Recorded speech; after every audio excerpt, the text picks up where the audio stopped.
it's just another play that needs to flip this. Like, anything different tonight compared to the last two where you're in it in the final seconds and just can't get that last stop, that last bucket? I think the biggest thing for us, Adam, is it's the little things throughout the game, right, that are putting us in that position that we've got to get better at. I think in general we need to play smarter. Our shot selection at times, our turnovers, and we're playing hard, we're playing tough. We need to play smarter now, and that's where the attention to detail comes into play. And I don't mean to oversimplify it, but it is literally just a couple more possessions. We have significant room to grow, and we will, because we are working hard. But we got to start seeing those few possessions now result in better decisions, better attention to detail. We have to do it right now. When we talked to Micah, he said something very similar to that. He said, you don't lose a game like this in the last 5 minutes. It's the 35 minutes maybe leading into that. And I'm looking at the box score. They playing a team that's obviously coming in struggling. You're up 6 at the half. They shoot 55% in the second half. He talked about second half defense, that they came out with more intensity than you did. What was the difference to start that second half that enabled Indiana to, instead of you guys pulling away from this, they make it a game? Well, I think our offense didn't help our defense, but then our physicality on the ball and some of our fouls, you know, I don't know this for sure, Adam, but I want to say maybe they started like 7 for 10 from the field in the second half. Something like that, yeah. And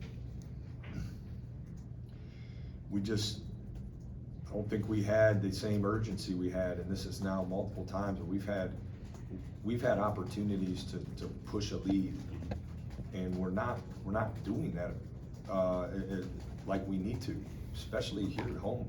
We've had this game and Oregon game, we've had opportunities to push the lead up to double digits and really put a team on their heels, and we're not executing that well enough. Jake, a week or two ago, you said that in this league, the games just come at you so fast that you don't have time to dwell on a win or a loss. You just have to move on. But when these guys keep taking these like emotional close losses, how do you help those guys like flush it and get ready for Purdue in a couple days? Yeah, that's a great question. We're tough enough. We're tough enough to handle this. As a program, across the board, we're tough enough to handle this. And we got a lot of opportunities left. Thankfully, we've had some good wins. We've certainly played a really tough schedule, so we got a lot of opportunities left. And we got to take what we practice, what we do in film, that attention to detail, and we got to get those 2-3 possessions better. We do that, and then the next game we get another 2 or 3 better. Like that's what we need to see. But we're tough enough. There's no question in my mind. We're not going to sit here and do anything other than just work as hard as we possibly can to get ready for the next one. Certainly learn. I've told you this. We don't run from this. We learn from it. We grow. But we work absolutely as hard as we can to get ready for the next one. Do you think that this is a resilient group, or do you think that's still to be determined? I do think we're resilient. I do. Like I said, I think we fight, we play hard, we play tough. We need to play smarter. I think we're resilient, yes. And we'll see that in the results column when we can play smarter. We're not in these situations over and over and over again if we weren't resilient. Coach, you talked about resilience. You guys were down 10 with just 4 minutes to go. What did you see from your team's ability to kind of dig in, cut that lead down, and send it ultimately to overtime? Yeah, we played with great urgency, and I think that's part of my frustration is we lacked that same level of urgency at times, particularly in the second half. And I also want to give credit to our crowd because I thought they were really impactful in that stretch as well. Awesome environment, certainly led by the Nut House. And listen, that matters. Like, you got a team on their heels and you can feel that energy, that matters. So, you know, really appreciate the assistance, you know, to get to overtime and, you know, to cut that lead like we did, and I think they felt it too. So I wanted to mention that, but yes, I thought we played with great urgency, and, you know, obviously we didn't have anything to lose at that moment, but I want us to play with that kind of mentality and urgency all the time. It just, that's what we got to grow. We got to grow in that, in addition to the playing smarter with more attention to detail.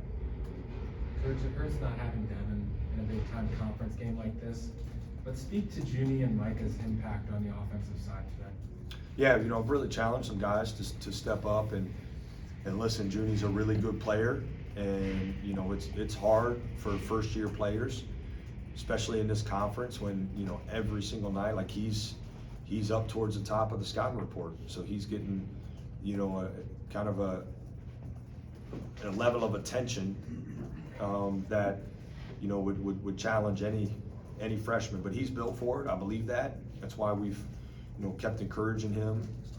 I think he's also has to grow in his kind of attention to detail and just, you know, kind of making a couple better decisions. But, you know, I kept telling him throughout the game, like, stay aggressive, like, your shot's gonna fall, you know, don't flinch.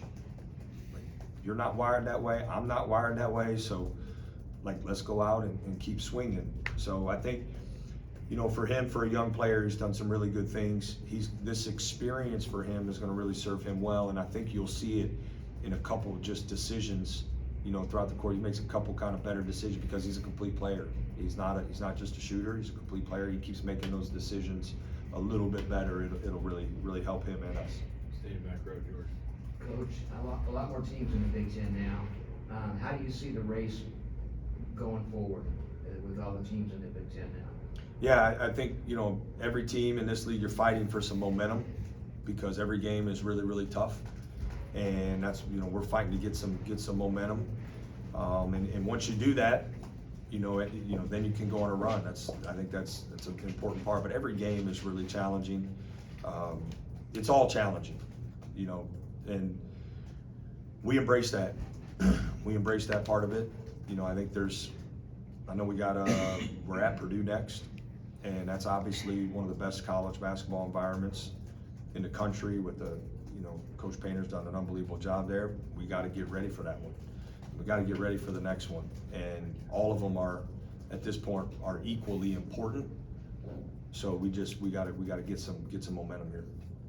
Hey Coach, what went into the decision to go with Ivan over Aaron in overtime, and is that something we can see in rotations later on in the season? You know, I think in this particular game, Yvonne's physicality was really important, and we wanted to kind of shift away from doubling the post some, and so the one-on-one coverage felt that Yvonne, you know, would be better in that situation. And Yvonne's earned more minutes. When he's been on the court, it's been really good. You know, we've been positive, and I think he's worked really hard. You know, for a guy who wasn't here in the summer, he's shown, like, just in the last couple weeks, he's shown significant growth. And so he's working really hard, he's working extra, and I felt like we needed his just kind of physicality and size there down the stretch. Stay in front row, finish up. This was an Indiana team coming off back-to-back 25-point losses, but it seemed like they were much more improved tonight. What were they doing to give your guys the most trouble, especially in that second half when they were going on the run? Yeah, I thought their physicality was really good on the ball. Their guards, you know, were able to pressure and be really physical. And that bothered us a little bit. It kept them out of rotation with some of the stuff we were trying to do because they were just really physical. And listen, there was never a doubt in my mind that Coach Woods was going to have that team ready to go.